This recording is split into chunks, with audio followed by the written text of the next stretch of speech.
वासिउर रहमान और आप देख रहे हैं हमारा YouTube channel voice of Wasseypur. हमारे साथ धनबाद के सीनियर लॉयर हैं जनाब M.A. आलम साहब। आज जिस मौजू पर हम बात करना चाह रहे हैं वो नेशनल क्राइम रिकॉर्ड ब्यूरो ने जो एक रिपोर्ट जारी किया है 2019 का।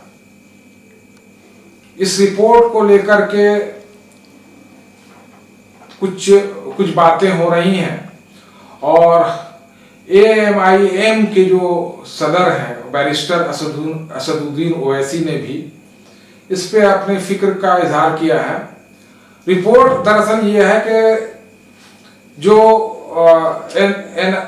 नेशनल क्राइम NCRB ने जो रिपोर्ट जारी किया है वो मुल्क के मुख्तलिफ तबका के जो लोग हैं जिनकी जो आबादी है और उनके आबादी के जो तनासुब में रेशियो में जो जेलों में लोग बंद हैं वो बहुत ज्यादा है।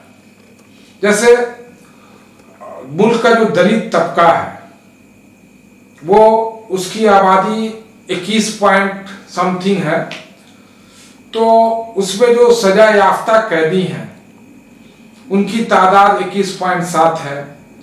जो कन्विक्टेड लोग हैं उनमें 21% है। उसी तरह से मुस्लिम्स, उनकी जो आबादी 2011 का जो सेंसस रिपोर्ट है उसमें बताया गया है 14.4%। और इसमें जो सजा याफ्ता कैदी हमारे हैं मुसलमानों में उनकी तादाद जो अकॉर्डिंग टू NCRB वो 16.6% है और जो अंडर ट्रायल है वो 18.7% है।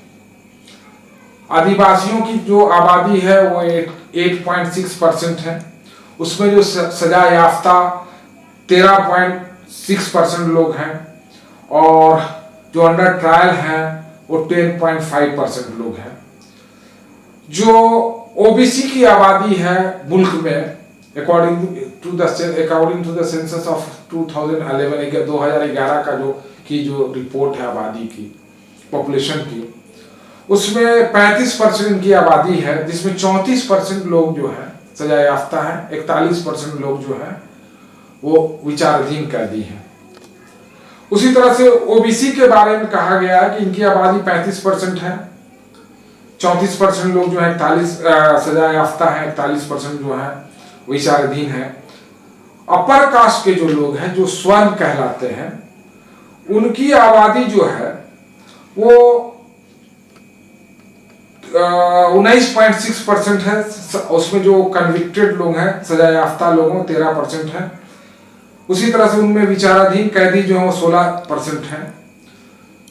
तो जो आबादी है और उसमें जो जेलों में बंद है लोग, ये एक सवालिया निशान उठाता है हमारे सिस्टम पे। हम आज बात करेंगे जनाब M.A. आलम साहब से कि ये जो रिपोर्ट है वो किस जानिब इशारा करता है और आखिर ऐसा क्यों हो रहा है। क्या क्राइम ज्यादा है इन लोगों में या फिर जो एजेंसीज हैं लॉ एनफोर्सिंग एजेंसीज हैं उसमें कुछ कमी है, वो बायस है, वो अपना काम ठीक से नहीं कर पा रही हैं, या जुडिशियल सिस्टम जो हमारा है वो परफॉर्म नहीं कर पा रहा है। क्या है आखिर मामला, ऐसा क्यों हो रहा है? देखिए, जहां तक सवाल है कि कोई भी एजेंसी या कोई भी इदारा 100% सही काम कर रहा है तो ये कहना मुश्किल होता है, लेकिन कुछ बुनियादी बातें हैं जिस पर गौर किया जाना चाहिए। और वो बुनियादी बातें ये है कि जात के एतबार से या धर्म के एतबार से भी अगर इस एंगल पर लोग विचार करते हैं और दिमाग में ये बात है कि भारत के नागरिक क्यों जेलों में हैं, क्यों क्राइम कर रहे हैं, तो ये ज्यादा अच्छा रहता। हमारा कहना इस मामले में यह है कि क्राइम की दुनिया की तरफ बढ़ने वाले जो लोग हैं, चाहे वो किसी धर्म से या किसी जात से ताल्लुक रखते हैं, उसका मुख्य कारण होता है उनके अंदर शिक्षा की कमी का होना। और दूसरा कारण जो देखते हैं हम लोग कि उनको काम का न मिलना। अगर शिक्षा नहीं भी है और लोगों को काम मिले तो वो क्राइम की दुनिया से दूर रहना चाहते हैं, लेकिन मजबूरियां उनको क्राइम की तरफ ले जाती है। हमारा ये मानना है कि थोड़ा बहुत इन्वेस्टिगेटिंग एजेंसी में कुछ कमी हो सकती है, लेकिन इन्वेस्टिगेटिंग एजेंसी भी ये चाहती है कि जुर्म की दुनिया में लोग कदम न रखें, और वो लोग भी चाहते हैं कि उनके अंदर सुधार आए, लेकिन उनकी ताकत का एक लिमिटेशन है। वो मुजरिमों की आबादकारी के लिए, उनकी शिक्षा के लिए कुछ नहीं कर सकते हैं। ये काम सरकार के हाथ में होता है और सरकार इस बात पर ध्यान देती है। लेकिन इस कैटेगरी को जो बांटा गया है डिफरेंट बिरादरी को लेकर या धर्म को लेकर, तो ये एक है ऐसा सोचने का तरीका कि शायद हो सकता है कि इससे कुछ वो बेहतर हो उस धर्म और उस कैटेगरी के लोगों के लिए। तो इस तरीके से भी अगर सोचा जा रहा है तो भी बुनियादी जो कमी है वो यही आएगी कि शिक्षा की कमी और काम का न मिलना। ये दो चीजें हैं जो उनको जुर्म की दुनिया की तरफ ले जाने पर मजबूर करता है। अगर उनको शिक्षित किया जाए और उनको काम दिया जाए तो मेरा ऐसा यकीन है कि वो जुर्म की दुनिया में जाने से बचेंगे, और ये जो भी डाटा या ग्राफ है वो गिर जाएगा, नीचे आएगा। चूंकि बुनियादी तौर पर, पैदाइशी तौर पर कोई भी इंसान मुजरिम नहीं होता है, हालात के तहत, मजबूरी के तहत वो जुर्म की दुनिया की तरफ बढ़ता है।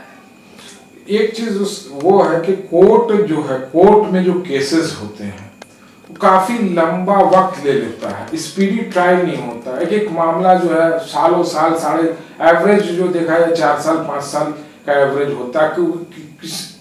बहुत सारे केसेस में ऐसा देखा गया कि 20-20 साल तक जो है केसेस पेंडिंग पड़े हुए हैं, और जिसकी वजह से जो अंडर ट्रायल जो लोग कहा जा रहा है, जो फिगर है अंडर ट्रायल का, तो ये कैसे, इसको कैसे दूर किया जाए? अंडर ट्रायल के माने क्या होता है, क्या है ये, क्यों इस तरह? जिन पर मुकदमात चल रहे हैं और मुकदमा का फैसला नहीं जब तक होता है, उस वक्त तक उस शख्स को या उस व्यक्ति को अंडर ट्रायल कहा जाता है।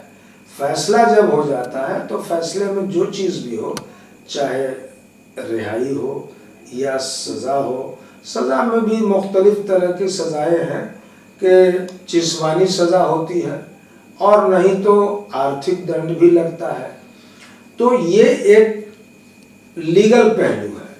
आपका सवाल है कि सजा, केस के डिस्पोजल की देरी को लेकर भी दुश्वारियां हो रही हैं, तो इस पर जुडिशियरी भी बहुत अच्छे ढंग से विचार कर रही है। लेकिन जुडिशियरी की भी अपनी कुछ परेशानियां हैं।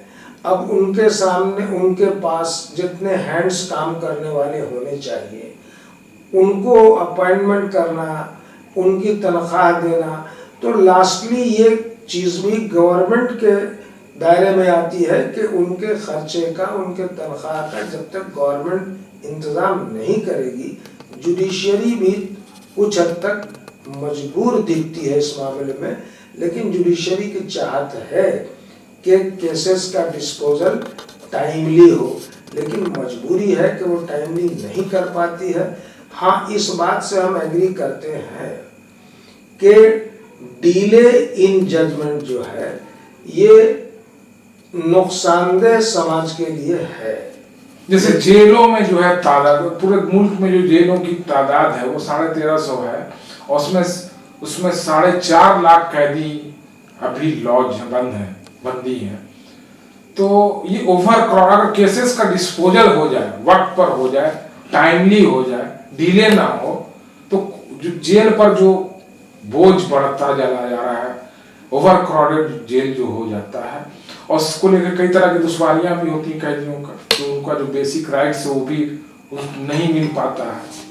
तो आपका सवाल सही मानों में सरकार के लिए ज्यादा फायदेमंद है कि अगर जेलों में कैदी कम रहेंगे तो सरकार को जो उन पर होने वाले खर्च है वो भी कम बर्दाश्त करने होंगे और तमाम तरह के खर्च की कमी होगी और सरकार को रिलीफ मिलेगा। लेकिन अब ये बात तो सरकारी मशीनरी के लोग ही बता सकते हैं कि वो इस चीज अगर वो काम कर रहे हैं तो कहाँ कमी है कि उसका असर नहीं दिखता है।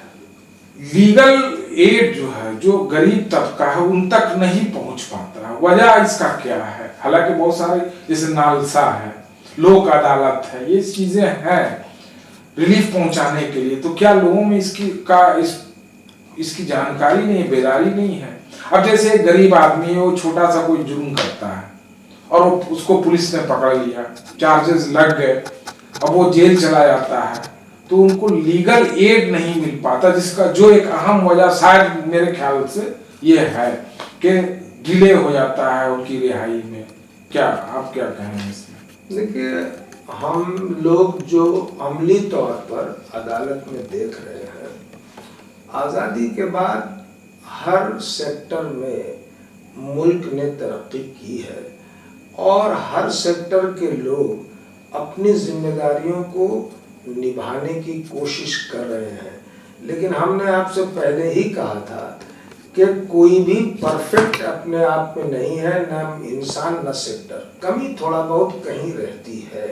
लेकिन जहाँ तक सवाल है कि वैसे लिटिगेंट या उस तरह के मुल्जिम जिन पर कुछ मुकदमात हो गए और उनके अंदर ताकत नहीं है कि वो फीस देकर वकील की खिदमत लें और मुकदमा लड़ें, तो उसके लिए इंतज़ाम है।